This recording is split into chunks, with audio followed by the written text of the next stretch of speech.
Latest news from the White House that President Trump is not going to make any decisions for the next 2 weeks. Will this give Iran and Israel perhaps the much-needed off-ramp? Asieh, great to be with you. Yeah, that could well be the case. I mean, at this point, I think, President Trump obviously is under a lot of pressure. He's got, as we just heard, the political factors here in the United States. The MAGA movement is split. The president is getting a lot of pressure from the region, from Turkey to the Gulf states. Everybody's urging him to essentially, act as a broker here and at least stop the attacks for now. And then, he has to factor in the so-called hawks in his movement, the pro-Israel crowd, as we just heard in your segment earlier, who are probably telling President Trump, look, this is the best opportunity the United States has had since 1979 to bring an end to this Islamic Republic. So he has all these factors to sort of balance here. But end of the day, he hasn't set a ceasefire. So essentially, in terms of what happens with the attacks, that's Israel and Iran's call. But what he's done here is create an opportunity for the Iranians to come back to him with an offer that might be better than what they were willing to give away last time the Americans and the Iranians sat down. And that might just be what Trump needs to then put pressure on Netanyahu to stop this war. Well, what I find interesting is up until a few weeks ago, President Trump was all about diplomacy. He was all about making a deal. Then suddenly we saw a big shift. So what do you think changed with Donald Trump saying he's run out of patience with the Iranians and, that he's basically done?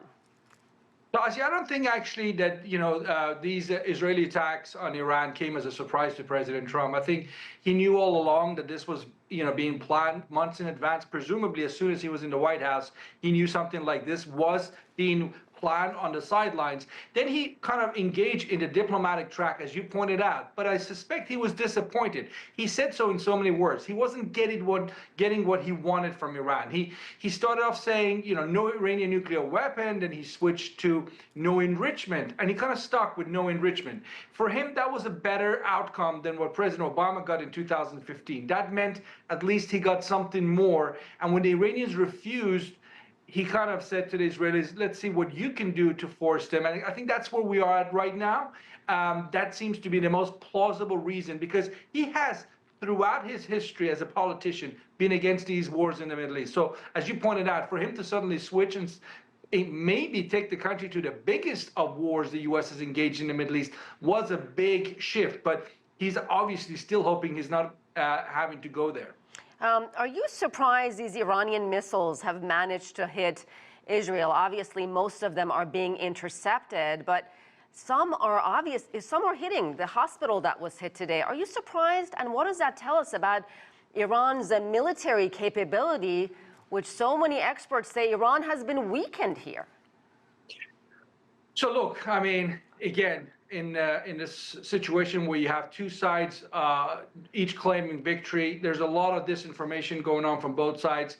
But what we can clearly see is Israel has managed to bring much devastation to those targets in Iran they've gone after, including assassination of figures in the Revolutionary Guards. Nobody can question that. And nobody can question some of the images we're seeing. There are Iranian ballistic missiles that are penetrating through Israeli defenses and bringing the kind of devastation Israel hasn't seen since its creation in 1948. So, but there's the question of how long can both sides stay the course. Israel's never fought a war this intense with a large adversary like Iran. And Iran, frankly, has never fought a country as capable as Israel, which also happens to be backed by the United States. And by the way, in these next 2 weeks, as Iran tries to figure out what kind of better package they can give to Trump for resolving the nuclear issue, I suspect U.S. military support will continue going Israel's way, and that campaign, the military campaign on Israel, is not necessarily going to subside or end. All right, we'll leave it there. Alex Vatanka, thank you very much.